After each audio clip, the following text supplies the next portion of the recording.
முருங்கைக்கீரை பொரியல் செய்கிறது எப்படின்னு பார்க்கலாமா? சாப்பிடாதவங்க கூட இந்த முருங்கைக்கீரை பார்த்தீங்கன்னா சாப்பிட்ருவாங்க. அவ்வளோ சூப்பராக இருக்கும். கண்டிப்பாக ட்ரை பண்ணி பாருங்கள்.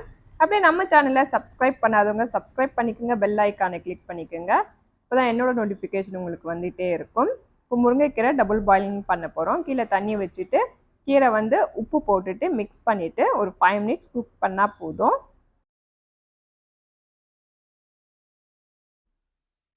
கீரை பார்த்தீங்கன்னா 5 மினிட்ஸ் ஆயிடுச்சு. இப்போ குக் ஆயிடுச்சு. நான் ஓப்பன் பண்ணி காமிக்கிறேன் பாருங்கள். எந்த அளவுக்கு குக் ஆகுனா போதும். இப்போ நம்ம பேன் வச்சு 4 டேபிள் ஸ்பூன் ஆயில் ஊற்றிக்கோங்க. கடலைப்பருப்பு உளுத்தம்பருப்பு ஃபஸ்ட்டு நம்ம ஃப்ரை பண்ணி எடுத்துக்கலாம். கோல்டன் கலர் வந்தால் போதும்.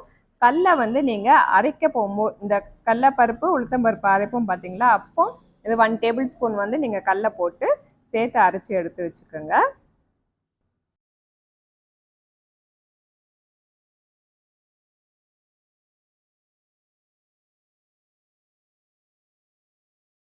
இப்போ பார்த்தீங்கன்னா பேனில் ஆயில் இருக்குது.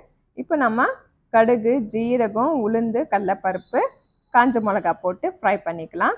இதில் வந்து நம்ம ஒரு வெங்காயம் ஆட் பண்ணிக்கலாம். குட்டி குட்டியாக கட் பண்ண வெங்காயம் 1 போட்டால் போதும்.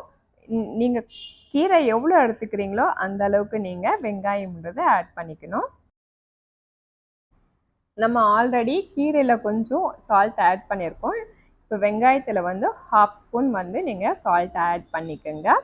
அப்படியே மஞ்சத்தூள் வந்து ஒரு 1/2 ஸ்பூன் போட்டுக்கோங்க. நல்லா ஃப்ரை பண்ணிவிட்டு மஞ்சத்தூள்லாம் போட்டு ஒரு 5 மினிட்ஸ் ஃப்ரை பண்ணியாச்சு. இப்போ நம்ம முருங்கைக்கீரை வேக வச்சது இருக்கு இல்லையா, இப்போ நம்ம இதில் ஆட் பண்ணிடலாம்.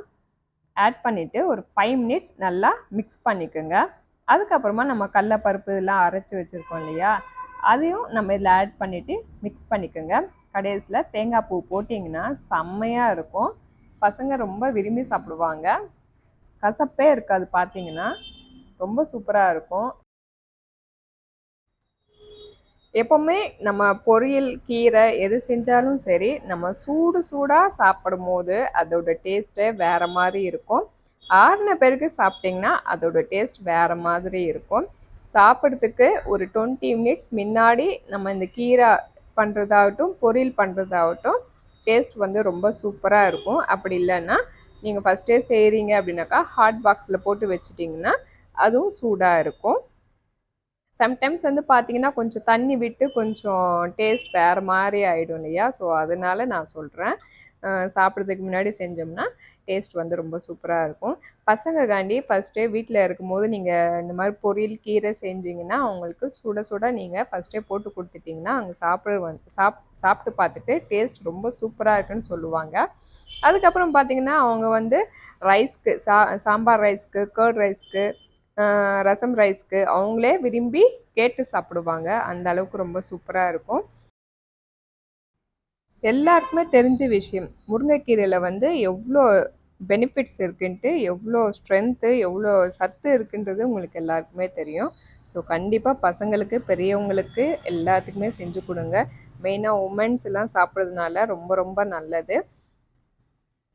நம்ம ஹெல்த்துக்கு நல்லது, போன்ஸ்க்கு நல்லது, ஹேருக்கு நல்லது, ஸ்கின்னுக்கு நல்லது. ஸோ பசங்களுக்கு நீங்கள் ஒரு கீரை, ஒரு பொரியல் செஞ்சு கொடுக்குறீங்கன்னா இது எதனால பெனிஃபிட்ஸ் இருக்குன்ட்டு நீங்கள் சொல்லி கொடுத்தீங்கன்னா அவங்களும் விரும்பி சாப்பிடுவாங்க. ஏன்னா இப்போ இருக்கிற ஜென்ரேஷன் வந்து பார்த்திங்கன்னா ஹேரு, ஸ்கின்னு, போன்ஸு எல்லாமே ரொம்ப வீக்காக இருக்குது இல்லையா. ஸோ நீங்கள் பெனிஃபிட்ஸு பற்றி நீங்கள் சொல்லி நீங்கள் கொடுக்கறதுனால அவங்க விரும்பி சாப்பிடுவாங்க. கண்டிப்பாக ட்ரை பண்ணி பாருங்கள். ரொம்ப சூப்பராக இருக்கும். Thank you friends. மீண்டும் அடுத்த வீடியோவில் சந்திக்கலாம். பாய்.